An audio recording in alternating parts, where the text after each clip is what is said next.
after the obvious disappointment last time out?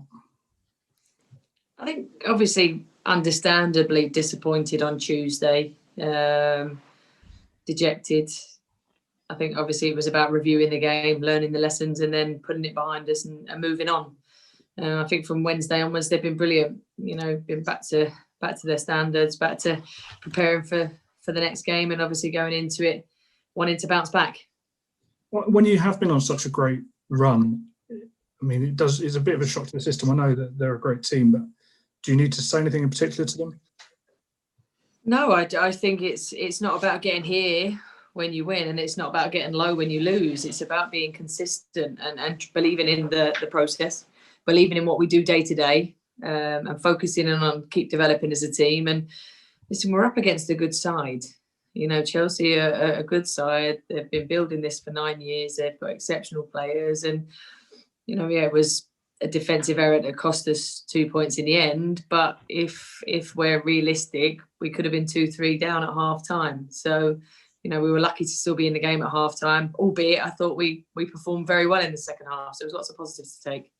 And finally, for me, what are you expecting this weekend? I'm expecting a very good performance from my team, in terms of bouncing back and making sure that we use the ball very well.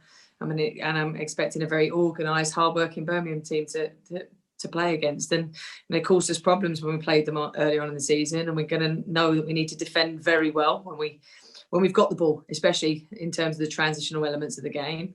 But also, it's going to be hard to break them down. So we're going to have to move quickly. We're going to have to use the ball very well. We're going to have to make sure we've got individual creativity out there on the pitch. Thanks. Good luck. Thank you. Thanks, Simon. Moving on to James, Google from Sky. Hiya, Casey. I think after the game you talked about needing a lift. I mean, you still look angry even now. Have you seen the reaction you want from the players, bearing in mind you were probably looking for one? I think I always look angry, to be honest. Probably the most serious person in the world. But I wasn't angry. I wasn't. I was disappointed because I thought it was a lapse in concentration that cost us in a game where we would have definitely took a point with the chances that they had. And I thought we'd worked ourselves back into the game. But I actually was really proud of them in the second half. I thought it took 45 minutes to get the rustiness out of our legs. I also have to put it into context. We haven't played since the 20th of December. They'd had a game. And that actually does make a difference. Albeit I know they won their game comfortably. They've had a game we didn't. My players have never been in a position before being top and playing a favourite for the league either. So it's a different position for them to be in. We've learnt from it. We've lifted ourselves, and it's all about the next game now. I just wonder if you're going to kind of properly challenge this title and stop Chelsea winning it, are you going to have to go on a similar run to the one that you started on this season? Yeah, absolutely. We can't hide away from that. We're going to have to go as many games and win as many points as we can now. And in terms of boosts, I imagine bringing someone of Maria's class in is exactly that, not only on the pitch, but what she's kind of done off it in terms of the experience, the international caps, and just the sheer trophies that she's won in this country. Yeah, she's an experienced winner, isn't she? She gives us good depth now in the squad. It means that we've got good options at the back. And obviously she comes, fantastic character, great nature. She's fitted in brilliantly in the first couple of days.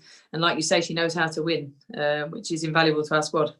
And in the case of Abby, was it just a sense of getting her somewhere because you were struggling to give her kind of game time here? Yeah, I couldn't guarantee her game time. And obviously it's a big year in terms of Olympic year. So it was the right thing for her to go and get minutes. Thanks, Casey. Thank you. Thanks, James. Moving on to Emma, please. Hi, Casey. Hope you're okay. Hiya. First of all, have you opened a bottle of wine this week, or have you had that week? Yes, I have. You don't actually have to answer that. No, yeah, I have. But especially when they said the kids won't go back till Easter. My head nearly rolled down the road, but not for me, for my partner, to be honest. But yeah, it's difficult times for everybody, isn't it? Yeah, definitely. I just want to ask about team news, because obviously Tobin, I think she had a bit of a knock, didn't she, before? I can't even remember when you actually played before the other day. But Kristen's obviously been ill quite a lot recently. So what's their fitness? Obviously, Kristen started at the weekend, so she's fit and been training for quite a while now. Tobin's had a scan and seen a specialist today, so we are very much awaiting news to find out what the prognosis is, and then we'll go from there. Nice one. Have you got anyone else missing? Nope, I don't think so. I think we're fully fit. Nice. Sorry. That sounds good. Yeah, I know that obviously a couple of clubs are still trying to do a bit of business in the transfer window. Obviously, you brought some players in. Are you looking to do anything else? No, we're done. Cool. And anyone else going out? Any loan moves or anything? No, we're done. Awesome. Thank you. Thank you. Thanks, Emma. Moving on to Alex, please. Hi, Casey. Hi, Alex. Kind of going off of Chelsea's match on last Sunday, were there a lot of tactical things that you wanted to change from that game? Not really, to be honest. I think we didn't use the ball well enough. If you look at a lot of their chances, they came from turnovers from our possession. Didn't really open us up. It was turnovers, and then obviously I think Kerr's movement is some of the best forward movement I've ever seen. You know, in terms of the way she plays and moves and gets in behind. And fortunately, she didn't take her chances on the day. But it was about making better decisions on the ball, making sure we got people in the right areas, and getting the right people on the pitch. So I don't think tactically there was a huge amount to change. We need to defend better if we're going to go and press high. We know that. It's a big lesson for us. But it's, you know, I thought actually for large periods in the second half, we matched them, if not bettered them. And I actually thought when they scored their second goal, we had the momentum in the game. Yeah, definitely. And kind of looking forward to Sunday, how's kind of been the mood in the camp after obviously a big defeat, big disappointment on Sunday. You obviously put out 3 goals in the second half against Birmingham last time out. What's the feeling in the camp this week? I think confident. Obviously Tuesday, understandably flat, understandably disappointed, but that's what we get paid to do as staff, is lift the players, lift the morale, make sure that they're focused on the next game, lift the spirits. I think also people forget this is all they've got in their lives at the moment. So it's not just a setback in football, it's a setback in their life because they haven't got anywhere else to take their mind off things. You know, you lose a game and it's very much with you until you come back in again, because you can't go out for dinner, you can't go and see family, you can't go and see friends, as can nobody else. So, you know, we get them back on the pitch, we review it, we move on. You know, we got to take the lessons with us, and then it's about lifting them, giving them confidence again, making sure that they believe in what they're doing in the process before we go into the game Sunday. All right. Thanks, Casey. Good luck. Thank you. Thanks, Alex. Liam, please. Hi, Casey. How are you? Good, thank you. How are you? Yeah, really well, thank you. Manchester United have always been a tempting prospect in terms of incoming transfers, but because of everything that you're doing and the success that you've had, are you now more of a tempting proposition for incoming players?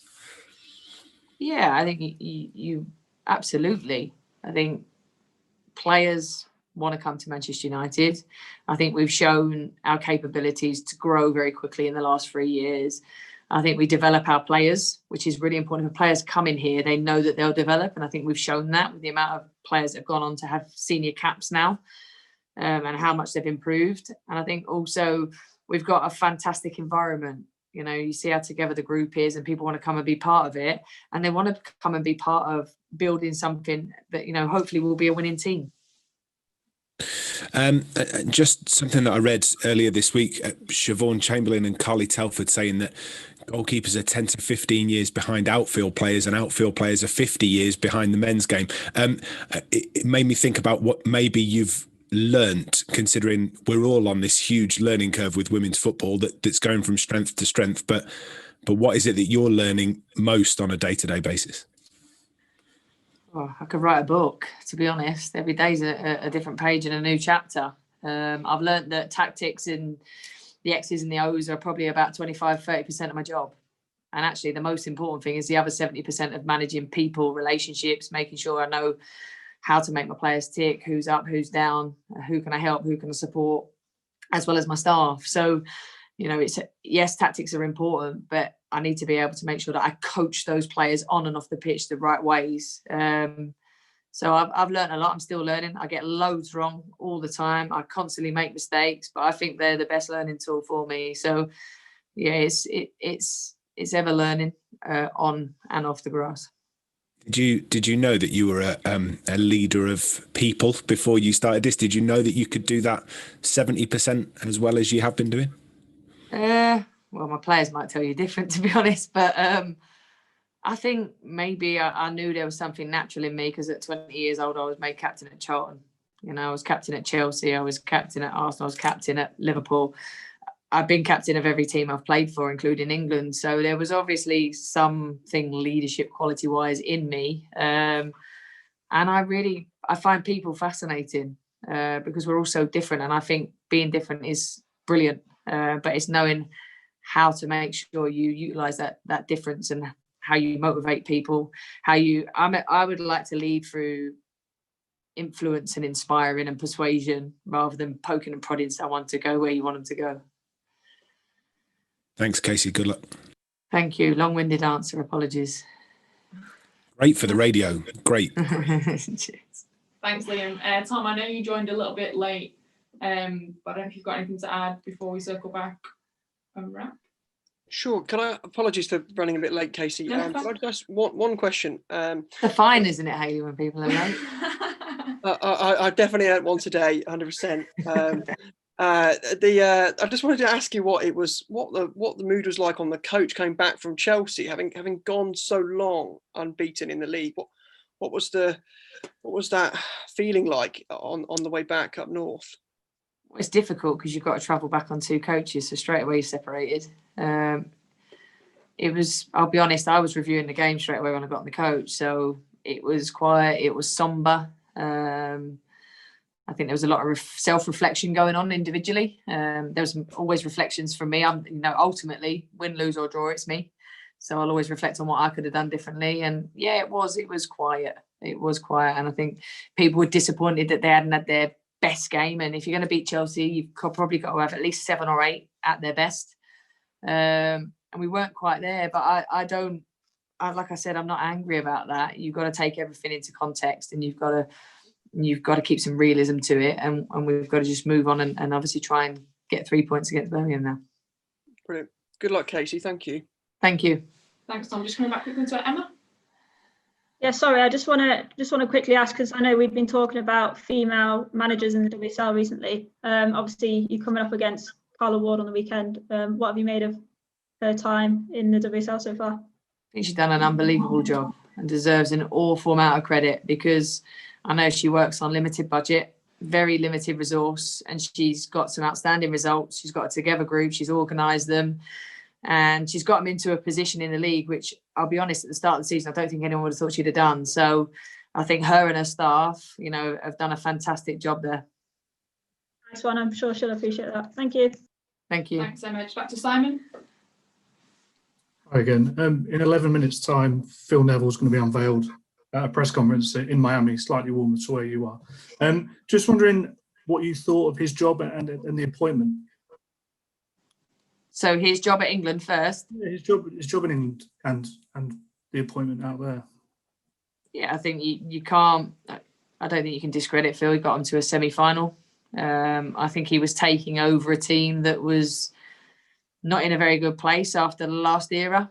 I think one of his jobs was to get the group back together, get them in a positive frame of mind, get them performing for England again. And, I think there's games when he did that and there's games when he didn't do that. I think building up to the World Cup, I think they were in good place. I think after the World Cup, they had a very big hangover and they didn't move on quick enough from that. But that's a combined effort of staff and players. And I've been to a World Cup and sometimes it's really difficult to get over it when you have such a big disappointment. So I think overall he can be really proud of his time in England. And, I wish him all the luck in the world in Miami. I think it's a job that's less in the limelight, probably less criticism, less media attention, and a hell of a lot more sun. So why not? Thank you. Thanks. Cheers, Simon. And finishing off with James. I'm really hoping that you're still fascinated by different people when I annoy you with a question.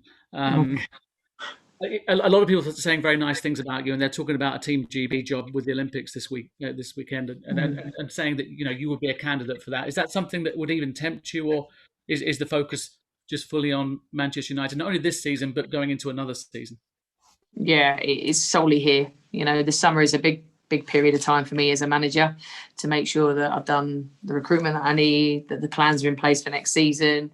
if we qualify for the Champions League, we're back in slightly earlier as well. So the planning process starts from that pretty much as soon as the season finishes. I think anybody taking that job, it'd be a fantastic opportunity. I've been a captain at Olympics. It is an incredible tournament. It's an amazing experience. And I'm sure for whoever takes that, it will be, like I said, invaluable experience for them. But not going to be you by the sounds of it. No. Thank you for being kind to me. Thanks. Cheers. Great. Thanks, Jane. Thanks everybody for your time. Thank you. Have a nice weekend. Cheers. Cheers, Casey. Bye. Thank you.